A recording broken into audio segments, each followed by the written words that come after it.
daw nga mura upan. Pero at the end daw, mura na siya wine, pero at the end, mura daw ni siya o kaning nakalimot ako sa versicle exactly, nga mura daw ni siya snake, lala daw ni siya kayo ang sala.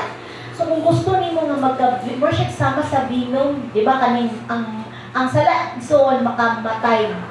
Pero kung sa man ang gibutan ni ani sa ano sa diyan gugma nga mahisama ka sa piyang-piyang. So bisan unsa pa dai nimo kanindot kay kamusayaw, ni na kay mga talent, naa ka tanan, na kay ministry, naa kay kanang kabalo ka mo speaking in tongue, pero at the end dili ra nimo taman, dili sad na siya pwede igsoon.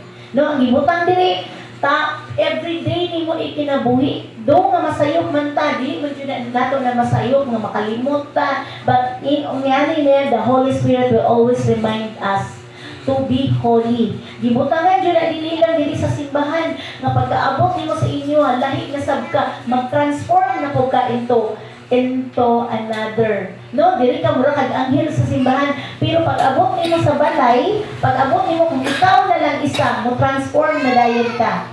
Dili ta ingon ana no nga mga transformer, kun dili naatay kinabuhi nga gugma. Dahil gugma nimo unsa man gugma ba na siyang nimo ang out of love kinahanglan kung hatag ka out of love ba na, kung unsa imo ang gigon out of love ba na, may concern ba ka kana ba imong paghatag out of love ba na siya, so kinahanglan pasi gina based on love, di ba sinimo ngano may tugtog baka ngano may kanta baka because may kanta ka para sa Ginoo, dili kay para may kanta ka kay para sa tao, nindot magkumubasa bisan nag-preach, bisan pag ikaw sa ato pa kinahanglan jud nato nga out of the bisan tag naa tay ministry panangitan ako nagawalin ta diha sa dalan, pero out of love ba na atong gihimo, tungod ba na sa atong gugma diha sa Ginoo.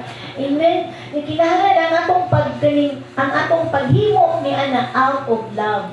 Amen. Ang atong pagsimba dili obligasyon na usahay obligasyon na lang man ako. Obligasyon na lang gid akong pag-ampo. Obligasyon na lang gid akong mutites nga muhatag ko sa Ginoo. Kapukuan ba ani kabugat ba sa akong kasing-kasing. So yun na ni out of love. Pero karon gisimba ka.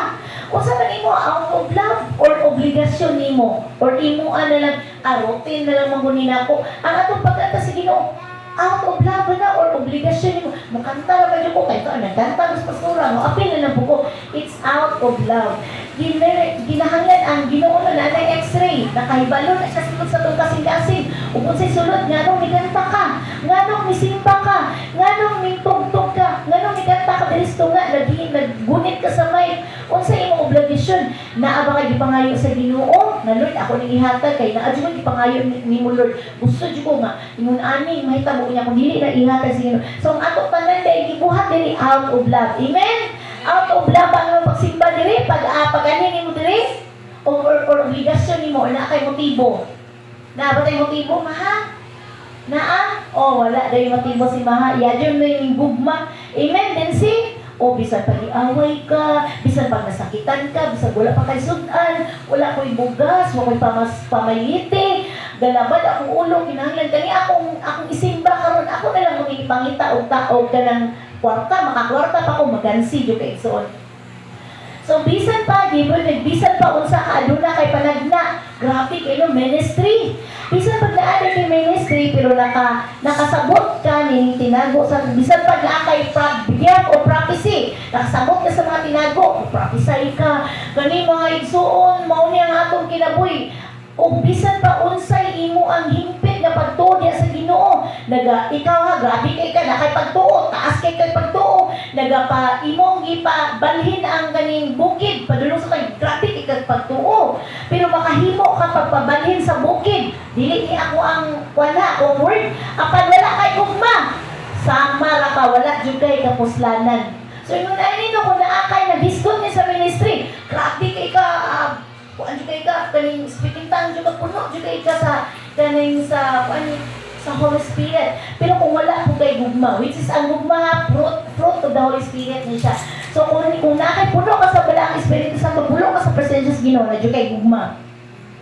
Nakasabot ka sa tanan nga tinago, grabe yung kayo mo. So nagisgot ang prophecy, ang kini ang ministry nato di sa Ginoo. Nakay gift naghatag sa Ginoo nimo. Kaya speaking pang pastorala, o sama siya sa mga gift, o skilled teacher ba ka, magwawali ba ka, evangelist ba ka, pero wala kay gugma sa Ginoo. Pakitang tao na dahil ito nimo para daigon ka. Uy, kanindot niya mawali, no? Kanindot niya tingog, no? Uy, grabe kayo isa ba? Oh, grabe kayo, ang pagto, grabe kayo mo taas kayo siya, kamot, mo hilak siya. It's not about sa imong hilak-hilak, dilira, kundi everyday. Dayon ang ato ang gugma dahil sa Ginoo, mao gina siya flow, gina siya sa imo. Kung sa'yo motibo ni mo nga nung nag-ministry ka. Kung sa'yo na unahon na to, Ma'am Els, kung sa'yo na to, kung sa'yo unahon na to sa ministry, ang atuang, kung sa man, gugma diya sa Ginoo. Nga itong pakigsulurot, pakigsuot, nakigsuot na tas Ginoo. Amen? Nay, na-try ba na ni mo, Nay, nga nakigsuot ka sa Ginoo? Ma'am Els, ikaw Ma'am Els, sige Ma'am Els, kigsuot ni mo sa Ginoo, gugma ni mo sa Ginoo, gugma ba na sa Ginoo ni mo Ma'am Els, ka na pagsige mo, anhi diri pang tambulig, nga para magwali diya sa pulong sa Ginoo, sa evangelize. Amen. Gugma ba ni mo? O, gugma. Kung sa may mo ang kuwanan, Ma'am Els, routine ni mo sa kuwanan. Ato lang i-share ni mo, Ma'am Els, para real journey, real. Kung sa maon ni mo patig sa dunod sa giingon pa diri ministry, 7:21, Mateo, nga stay, gugma, stay away, you evil doer. So, these are the idea. Keep my commandments. Okay, hatag sa ang ba? Layo ko. Pero kailangan tayo po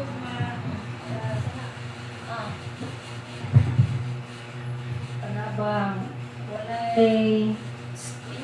walay bugat sa kasing-kasing kung may gugma kasi Ginoo. Amen. Sama sa bata, kung imong subuon, kung wala na gugma sa pagsunod, magbuntak-buntak na stiil. Pero kung nanay gugma, yes na siya, all the time, gaan, ang imong paminaw, motivated ka sa gugma. Amen.